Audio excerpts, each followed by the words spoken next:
ইন্নাল হামদুলিল্লাহ। আজকের ভিডিও থেকে আমরা 20 রাকাত তারাবি নামাজ কিভাবে আদায় করতে হয় এর সঠিক নিয়ম এবং গুরুত্বপূর্ণ 6টি প্রশ্নের উত্তর দিব।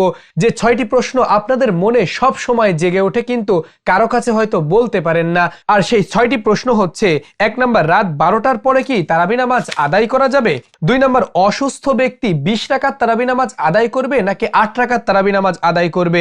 3 নাম্বার, 4 রাকাত পর যে দোয়া পড়তে হয় এই দোয়া আমাদের মুখস্থ নাই, তাহলে কি আমাদের তারাবি নামাজ কবুল হবে? 4 নাম্বার, মাত্র 4টি বা 2টি সূরা মুখস্থ রয়েছে, এই অবস্থায় আমি 20 রাকাত তারাবি নামাজ কিভাবে আদায় করব? 5 নাম্বার, তারাবি নামাজ কি সুন্নাত নাকি নফল নাকি ওয়াজিব? তারাবি নামাজের নিয়ত কি এবং তারাবি নামাজ পড়ার সম্পূর্ণ নিয়ম মোনাজাত সহকারে শিখিয়ে দিন। 6 নাম্বার, রমজান মাসে তারাবির নামাজের সঙ্গে বিতির নামাজ যদি আমি পড়ে ফেলাই তাহলে শেষ রাত্রে উঠে তাহাজ্জুদ নামাজ পড়তে চাচ্ছি, এই তাহাজ্জুদ নামাজ আমার জন্য আদায় হবে কিনা? সুপ্রিয় দর্শক, গুরুত্বপূর্ণ এই 6টি প্রশ্নের উত্তর আজকের ভিডিওর মাধ্যমে কোরআন হাদিস থেকে দেওয়ার চেষ্টা করব। ওমা তাওফিকি ইল্লা বিল্লাহ। 1 নম্বর প্রশ্ন ছিল রাত 12টার পর তারাবি নামাজ আদায় করা যাবে কিনা। সুপ্রিয় দর্শক, এ সম্পর্কে চলুন আমরা হাদিসে একটু দেখি। হাদিস শরীফে উল্লেখ রয়েছে, নবীজি সাল্লাল্লাহু আলাইহি ওয়াসাল্লাম বলেছেন, মান কামা রমাদান ঈমানান ওয়া ইহতিসাবান গুফিরা লাহু মা তাকদ্দামা মিন যামবি। নবীজি বলছেন, যে ব্যক্তি রমজান মাসে দাঁড়িয়ে তারাবি নামাজ আদায় করে, রাতের নামাজ আদায় করে, তার পেছনের সমস্ত গুনাহ আল্লাহ রাব্বুল আলামিন মাফ করে দেন। সুপ্রিয় দর্শক, রাতের বেলা এই নামাজ আদায়ের কথা বলা হয়েছে। এই হাদিসের ব্যাখ্যায় উল্লেখ রয়েছে, তারাবি নামাজের শুরুর সময় হচ্ছে এশার 4 রাকাত ফরজের পর, 2 রাকাত সুন্নাতের পর থেকেই তারাবি নামাজ পড়া স্টার্ট করতে পারবেন। ওয়াক্ত কখন শেষ হবে? তাহাজ্জুদ নামাজের ওয়াক্ত যখন শেষ হয় ঠিক ওই টাইমে তারাবির নামাজের ওয়াক্তও শেষ হয়ে যায়। অর্থাৎ ফজরের ওয়াক্ত শুরু হওয়ার 10 মিনিট আগ পর্যন্ত এই তারাবি নামাজ আপনি পড়তে পারবেন, কোনো সমস্যা নাই। তাহলে এর দ্বারা আমরা বুঝতে পারলাম রাত 12টা কেন, 1টা 2টার পরেও আপনি এই তারাবি নামাজ আদায় করতে পারবেন। তাহলে এশার নামাজের পর থেকে নিয়ে ফজরের ওয়াক্ত শুরু হওয়ার 10 মিনিট আগ পর্যন্ত আপনি তারাবি নামাজ আদায় করতে পারবেন। 2 নম্বর প্রশ্ন ছিল, অসুস্থ ব্যক্তি 20 রাকাত তারাবি নামাজ পড়বে নাকি 8 রাকাত তারাবি নামাজ পড়বে? তারাবিহ এই শব্দটি হচ্ছে বহুবচন, তারবিহাতুন থেকে এসেছে, অর্থাৎ বিশ্রাম নেওয়া, রেস্ট নেওয়া। আরবিতে বচন 3টা, অর্থাৎ 1 বচন, 2 বচন, এরপর বহু বচন। সুপ্রিয় দর্শক, তাহলে যদি বহু বচন হয় তাহলে রেস্ট হচ্ছে 2বার রেস্ট নিয়ে তো বহু বচন শব্দ ব্যবহার হয় না। দ্বিতীয় নাম্বার যে শব্দ ছিল অর্থাৎ ওয়াহেদ তাসনিয়া, 2 বচন শব্দ ব্যবহার করা যেত, কিন্তু ব্যবহার করা হয়েছে 3 নাম্বার অর্থাৎ বহু বচন শব্দ। তার মানে 8 রাকাত পড়তে হবে না, 8-এর অধিক অর্থাৎ 2 বিশ্রামে হবে না, 3, 4, 5 বিশ্রাম নিতে হবে। সুপ্রিয় দর্শক, এই জন্য তারাবি শব্দটি উল্লেখ রয়েছে। হয়তোবা বুঝতে একটু জটিল হয়ে যাচ্ছে, তো সবকিছু বাদ দিই। 20 রাকাত তারাবি নামাজ আপনি যদি অসুস্থ থাকেন তাহলে সাধ্যে যে কয় রাকাত কুলায় ওই কয় রাকাত আপনি তারাবি নামাজ পড়বেন। মাযুরের জন্য, অসুস্থ ব্যক্তির জন্য ইসলামে অনেক ছাড় রয়েছে, যেখানে দাঁড়িয়ে নামাজ পড়া ফরজ, কিন্তু অসুস্থ হয়ে গেলে বসে নামাজ পড়বে, বসেও পড়তে পারে না, শুয়ে নামাজ পড়বে, ইসলামে সহজ করে দেওয়া হয়েছে। এই জন্য আপনি যদি 20 রাকাত তারাবি নামাজ পড়তে অপারগ হন, অক্ষম হন, কোনো সমস্যা নাই, 2 রাকাত করে 4 রাকাত নামাজ আদায় করবেন, ইনশাআল্লাহ আল্লাহ রাব্বুল আলামিন আপনার তারাবি নামাজ কবুল করে নেবেন। 3 নম্বর প্রশ্ন ছিল, 4 রাকাত পর যে দোয়া পড়তে হয় অর্থাৎ সুবহানা জিল মুলকি ওয়াল মালাকুতি সুবহানা জিল ইজ্জাতি ওয়াল আজমাতি, এই যে সুদীর্ঘ যে দোয়া রয়েছে এই দোয়াটি পড়তে হয়, তো এই দোয়া না পড়লে তারাবি নামাজের কি কোনো ক্ষতি হবে? এর উত্তর হচ্ছে না, তারাবি নামাজের কোনো ক্ষতি হবে না। তারাবিহ শব্দটির আবিধানিক অর্থ হচ্ছে বিশ্রাম নেওয়া, অর্থাৎ 2 রাকাত করে যখন আপনার 4 রাকাত নামাজ হয়ে যাবে তখন 3-4 মিনিট বা আপনার ইচ্ছা মতো আপনি রেস্ট নিয়ে পরবর্তী নামাজ আবার শুরু করবেন। সুপ্রিয় দর্শক, এই টাইমে যে কোনো দোয়া পড়তে হবে এমনটি হাদিস শরীফে উল্লেখ হয়নি। আমরা পড়ে থাকি রমজান মাসে সওয়াবের কাজ বেশি বেশি করতে হবে, কোনো সময় যাতে সওয়াববিহীন না যায়, এই জন্য এ সকল দোয়া পড়া হয়ে থাকে। এই টাইমে চাইলে আপনি সুবহানাল্লাহ জিকির করতে পারেন, আলহামদুলিল্লাহ তাহমিদ প্রশংসা আদায় করতে পারেন, আল্লাহু আকবার তাকবীর এটা বলতে পারেন। সুপ্রিয় দর্শক, এই টাইমে যে সুবহানা জিল মুলকি ওয়াল মালাকুতি এই দোয়াটি পড়তে হবে এমনটি কোনো হাদিসে উল্লেখ হয়নি। এই দোয়ার অর্থ ভালো, আপনার যদি মুখস্থ থাকে এই টাইমে এই দোয়া পড়তে পারেন, তবে এই দোয়া না পড়লে তারাবি নামাজের বিন্দু পরিমাণ কোনো ক্ষতি হবে না। 4 নম্বর প্রশ্ন ছিল, মাত্র 4টি অথবা 2টি সূরা মুখস্থ রয়েছে, এই 4টি অথবা 2টি সূরা দিয়ে সম্পূর্ণ 20 রাকাত তারাবি নামাজ আমি কিভাবে আদায় করব? সুপ্রিয় দর্শক, হাদিস শরীফে উল্লেখ রয়েছে সলাতুল লাইলি মাসনা মাসনা, রাতের নামাজ 2 রাকাত করে আদায় করতে হবে। আপনার 2টি সূরা মুখস্থ রয়েছে, অর্থাৎ সূরা ফাতিহা বাদ দিয়ে 2টি সূরা। আমি ধরে নিলাম আপনার রয়েছে সূরা ফালাক এবং নাস, এইরকম যে কোনো 2টি সূরা হতে পারে। তো আমি ধরে নিচ্ছি এই 2টি সূরা আপনার মুখস্থ রয়েছে।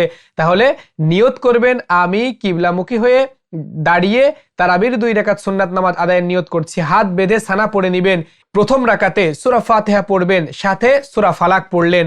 এবার প্রথম রাকাত শেষ হওয়ার পর যখন দ্বিতীয় রাকাতে দাঁড়ালেন, সূরা ফাতিহা পড়লেন, সূরা নাস পড়লেন। এভাবে দ্বিতীয় রাকাতে সালাম ফিরালেন। আবার পুনরায় নতুন করে নিয়ত করে হাত বেঁধে নিলেন। আবার ওই একই 2 সূরা আবার 2 রাকাত আদায় করবেন। এভাবে 4 রাকাতে বসে একটু রেস্ট নিয়ে আবার নিয়ত করে দাঁড়িয়ে আবার ওই 2 সূরা দিয়ে পড়বেন। এভাবে প্রতি রাকাতে এই 2 সূরা দিয়ে যদি আপনি পড়েন, কোনো সমস্যা হবে না। আপনার যে 2টি সূরা মুখস্থ রয়েছে ওই 2টি সূরা দিয়েই আপনি 20 রাকাত তারাবি নামাজ আদায় করতে পারবেন। শুধু তাই নয়, আপনার যদি 4টি সূরা মুখস্থ থাকে ওই একই নিয়ম, অর্থাৎ প্রথম 2 রাকাতে 2টি সূরা এবং দ্বিতীয় 2 রাকাতে আরেক 2টি সূরা, এভাবে করে আপনি 4 রাকাত নামাজ সমাপ্ত করবেন। 4 রাকাত করে 20 রাকাত নামাজ আপনি আদায় করতে পারবেন। তার মানে হচ্ছে 4 রাকাত একসাথে পড়বেন না, 2 রাকাত করে 4 রাকাতে বিশ্রাম নিতে হবে। এই জন্য বলছি 4 রাকাত করে এইরকম 5 বিশ্রামে 20 রাকাত নামাজ আপনি আদায় করে নিতে পারবেন। 5 নম্বর প্রশ্ন ছিল তারাবি নামাজের নিয়ত কি? তারাবি নামাজ সুন্নাত, নফল নাকি ফরজ, এবং তারাবি নামাজের সম্পূর্ণ নিয়ম সহ মোনাজাত। প্রথমে নিয়ত করতে পারেন 2 রাকাতের, অথবা একেবারে 20 রাকাতের নিয়ত করে দাঁড়িয়ে যেতে পারেন। তাহলে প্রতিবার আর নিয়ত করার কোনো প্রয়োজন নাই, 2 পদ্ধতিতেই আপনি নিয়ত করতে পারবেন। এবার আপনি 2 রাকাতে সালাম ফিরিয়ে আবার পুনরায় হাত বাঁধবেন, আর নিয়ত করা লাগবে না, যেহেতু একবারে 20 রাকাতের নিয়ত আপনি করেছেন। হাত বেঁধে আবার আপনি 2 রাকাত নামাজ সমাপ্ত করবেন। সুপ্রিয় দর্শক, এভাবে 2 রাকাত করে 4 রাকাতে বসে একটু বিশ্রাম নেবেন। ওই টাইমে চাইলে আপনি যে কোনো দোয়া পড়তে পারেন, অন্যথায় চুপ থাকতে পারেন। এভাবে করে 5 বিশ্রামে 20 রাকাত নামাজ আপনি আদায় করে নেবেন। তারাবি নামাজের মোনাজাত কোনটি করবেন? সুপ্রিয় দর্শক, তারাবি নামাজের যে মোনাজাতটি আমরা করে থাকি, আল্লাহুম্মা ইন্না নাসআলুকাল জান্নাতা ওয়া নাউযু বিকা মিনান নার, এই সুদীর্ঘ যে মোনাজাতের দোয়াটি রয়েছে এটা আমরা করে থাকি তারাবি নামাজের পরে। সুপ্রিয় দর্শক, আপনাদেরকে বলে দিতে চাই, আমরা যখন শেষ রাকাতে সালাম ফিরাই ডানে বামে, তখনই তারাবি নামাজ আদায় হয়ে যায়। মোনাজাত তারাবি নামাজের কোনো অংশ নয়, এটা বাহিরের জিনিস। আপনি যদি মোনাজাত করেন তাহলে আল্লাহ রাব্বুল আলামিন এই টাইমে দোয়া কবুল করে থাকেন। আপনি ওই টাইমে চাইলে বাংলাতেও আল্লাহকে বলতে পারেন। আপনার আরবি যে মোনাজাতের দোয়া মুখস্থ রয়েছে ওগুলাও চাইলে বলতে পারেন। আবার তারাবির নামাজের মোনাজাতের ভেতর আমাদের সমাজে যে দোয়াটি পড়া হয়ে থাকে, আল্লাহুম্মা ইন্না নাসআলুকাল জান্নাতা ওয়া নাউযু বিকা মিনান নার, এটা যদি মুখস্থ থাকে এটাও আপনি পড়তে পারেন। অর্থাৎ মোদ্দা কথা আমি যেটা বোঝাতে চাচ্ছি সেটা হলো, মোনাজাত যদি আপনি নাও করেন তারাবি নামাজের কোনো ক্ষতি হবে না।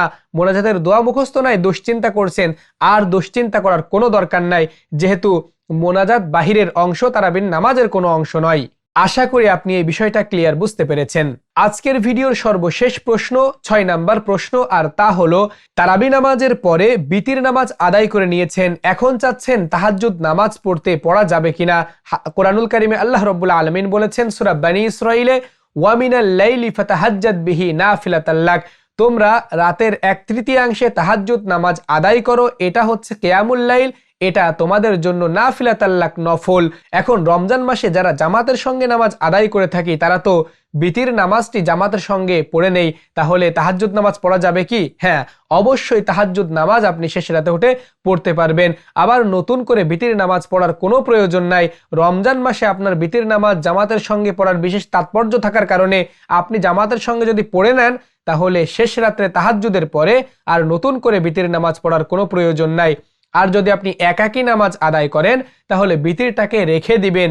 বাসাবাড়িতে আমার অনেক মা বোনেরা রয়েছেন একাকী নামাজ আদায় করে থাকেন, তারা কি করবেন? বিতির নামাজটা আর এই রাত্রে পড়ার দরকার নাই, যেহেতু হাদিস শরীফে উল্লেখ রয়েছে রাতের সব শেষ নামাজ হবে বিতির নামাজ। এই জন্য আপনি বিতির নামাজটাকে রেখে দিবেন। যদি তাহাজ্জুদ পড়তে চান, তাহাজ্জুদ পড়ে এরপর বিতির নামাজ আদায় করবেন। আর যদি মনে করেন আমি তাহাজ্জুদ পড়তেও পারি আবার নাও পড়তে পারি, তাহলে এই রাতে তারাবির পরে বিতির নামাজ আপনি পড়ে নেবেন।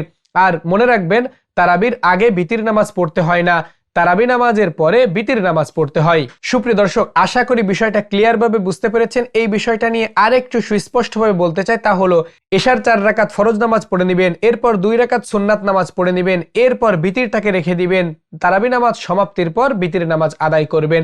সুপ্রিয় দর্শক, অনেক কথা বললাম, আশা করি আমার কথা সহজে আপনারা বুঝতে পেরেছেন। যদি কেউ না বোঝেন কমেন্ট করবেন, ইনশাআল্লাহ আমি যথাযথ রিপ্লাই দেওয়ার চেষ্টা করব। কেমন লেগেছে আজকের ভিডিও সেটাও জানিয়ে যাবেন। সম্পূর্ণ ভিডিও জুড়ে আপনাদের সঙ্গে ছিলাম আপনাদের প্রিয় ভাই আমি হাফেজ মাওলানা সাব্বির হোসাইন। আসসালামু আলাইকুম ওয়া রাহমাতুল্লাহ।